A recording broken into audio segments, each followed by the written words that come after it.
पाकिस्तान ने भारत के जेट विमान मार गिराए हैं। ब्लूमबर्ग टीवी के सामने भारत के chief of defence staff general Anil Chauhan ने स्वीकार कर लिया है कि जेट विमान गिराए गए हैं। संख्या नहीं बताई उन्होंने।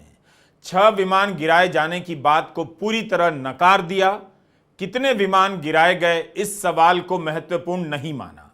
उनके इंटरव्यू की व्याख्या होगी कि उन्होंने विमान गिराए जाने से ज्यादा इस पर क्यों जोर दिया कि गिराए जाने के बाद हमने अपनी कमियों को समझा, उसे ठीक किया और 2 दिन के बाद सारे जेट फिर से उड़ाए और पाकिस्तान के भीतर तक घुसकर मारा। तो उन 2 दिनों में क्या हुआ? जब गलतियों को समझा जा रहा था, ठीक किया जा रहा था, तब उन 2 दिनों में क्या क्या हो रहा था? हमारी वायुसेना क्या कर रही थी? इसका जवाब वायुसेना को कवर करने वाले दक्ष पत्रकार ही दे सकते हैं। कोई भी इस इंटरव्यू को ध्यान से सुन रहा होगा तो पूछना चाहेगा कि उन 2 दिनों में क्या हुआ? उस जेट विमान के गिराए जाने का तुरंत क्या असर पड़ा? किस तरह का खतरा दिखाई देने लगा?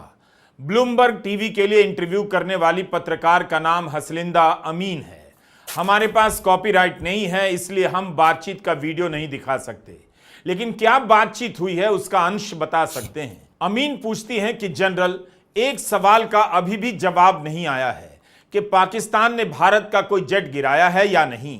क्या आप कंफर्म करेंगे? सीडीएस जनरल चौहान कहते हैं, मुझे लगता है महत्वपूर्ण बात यह नहीं कि जेट गिरा दिया गया, बल्कि यह है कि क्यों गिरा दिया गया। अमीन पूछती हैं कि पर क्या कोई जेट, कम से कम एक जेट गिराया गया था? सीडीएस जनरल चौहान कहते हैं, हाँ वो गिरे थे।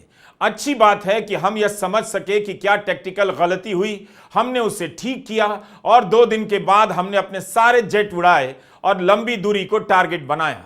पत्रकार अमीन पूछती हैं, पाकिस्तान ने कहा है 6 विमानों को गिरा दिया है। सीडीएस जनरल चौहान कहते हैं, पूरी तरह से गलत है और यह महत्वपूर्ण नहीं। जो महत्वपूर्ण है वह यह कि क्यों गिरे और बाद में हमने क्या किया। भारत का जेट विमान गिराया गया, इसकी जानकारी विदेश की धरती से आ रही है, सिंगापुर से आ रही है। इसे लेकर तृणमूल कांग्रेस की सांसद और पूर्व पत्रकार सागरिका घोष ने भी सवाल पूछा है कि इस पर इंटरनेशनल मीडिया क्यों रिपोर्ट करना चाहिए। सबसे पहले भारत की संसद से, भारत के मीडिया से सूचना साझा की जानी चाहिए, लेकिन भारत के गोदी मीडिया ने तो इस सवाल पर चुप्पी ही साध ली, कभी पूछने की हिम्मत तक नहीं दिखाई। इस सवाल को लेकर रिपोर्टिंग विदेशी मीडिया में ही हो रही थी, तो उन्हें सवाल का जवाब मिल गया। भले पूरा ना मिला हो, लेकिन इस पर चुप्पी तो उन्हीं के कारण टूटी है। ब्लूमबर्ग के अलावा रक्षा प्रमुख जनरल अनिल चौहान ने रॉयटर्स को भी इंटरव्यू दिया है। रॉयटर्स को इंटरव्यू देते हुए सीडीएस जनरल चौहान ने कहा है कि 7 तारीख को शुरुआती फेज में कुछ नुकसान हुए, लेकिन गिनती वो मायने नहीं रखती। जरूरी यह था कि वो नुकसान क्यों हुआ और फिर हमने क्या किया। तो हमने टैक्टिक्स में सुधार किया और 7 और 8 मई को फिर से ऑपरेशन किया और 10 तारीख को बड़ी संख्या में अंदर घुसे, पाकिस्तान के एयर डिफेंस को पार किया और बिना किसी रोक टोक के गहरे स्ट्राइक किए। रॉयटर्स का जवाब ब्लूमबर्ग के जवाब से कुछ अलग है। अब सवाल है कि उन 2 दिनों में क्या हुआ? जब जेट गिरा तब क्या हुआ? इसका भी अलग से जवाब मांगा जाएगा।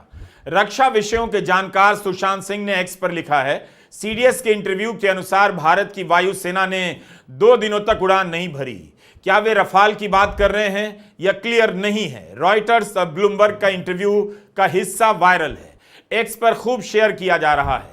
रक्षा प्रमुख सिंगापुर में यह इंटरव्यू दे रहे हैं, शंगरीला डायलॉग में बोलने के लिए गए हैं।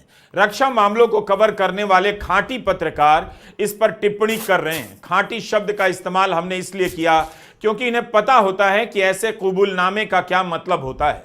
द हिंदू की पत्रकार सुहासिनी हैदर ने एक्स पर लिखा है कि सीडीएस कहते हैं कि सेना के लिए यह देखना महत्वपूर्ण था क्यों भारत का जेट गिरा है। सरकार के लिए अब जरूरी हो जाता है कि वह ज्यादा सूचनाओं को साझा करे और ट्रोल के लिए जरूरी हो जाता है कि इसकी रिपोर्टिंग करने वाले पत्रकारों को टारगेट करना बंद करे। सुहासिनी हैदर द हिंदू की पत्रकार हैं। इसी अखबार की पत्रकार विजेता सिंह ने ऑपरेशन सिंदूर की अगली सुबह 8 मई को विमानों के मलबे की एक तस्वीर साझा की, लेकिन उन पर सब टूट पड़े। विजेता सिंह ने उन तस्वीरों को डिलीट कर दिया।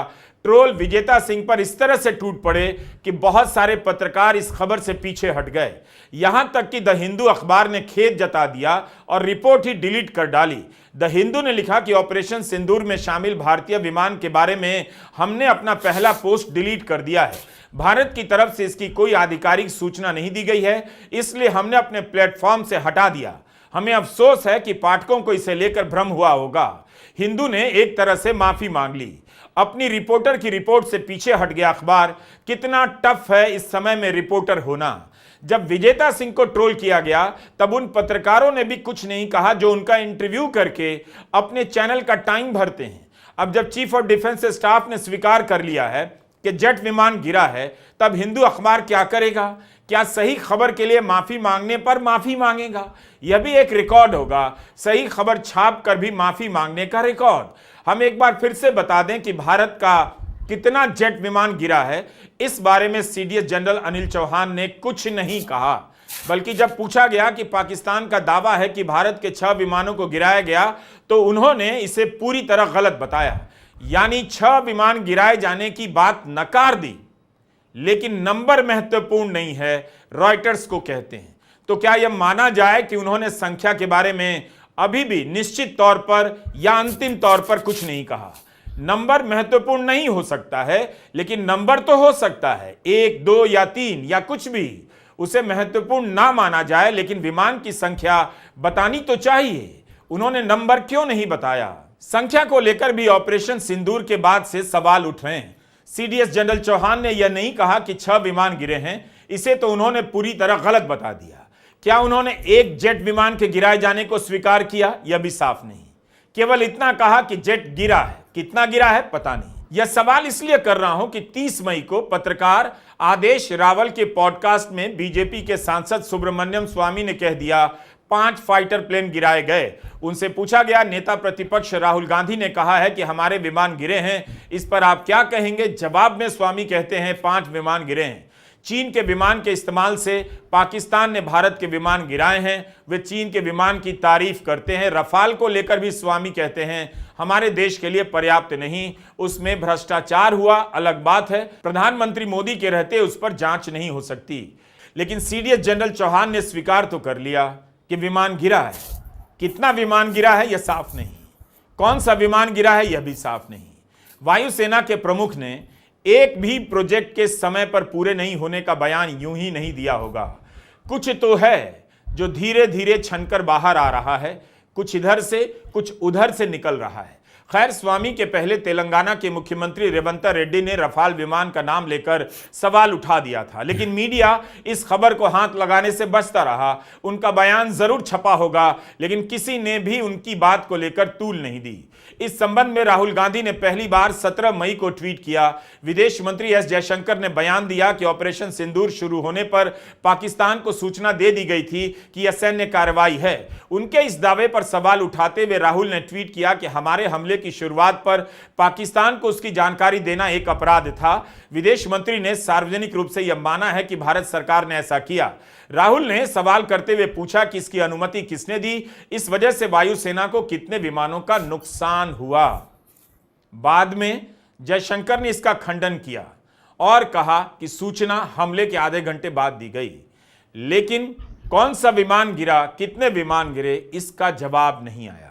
चर्चा रफाल को लेकर हो रही है। विमान गिराए जाने की चर्चाएं और खबरें जब तब यहां वहां से आ जा रही हैं।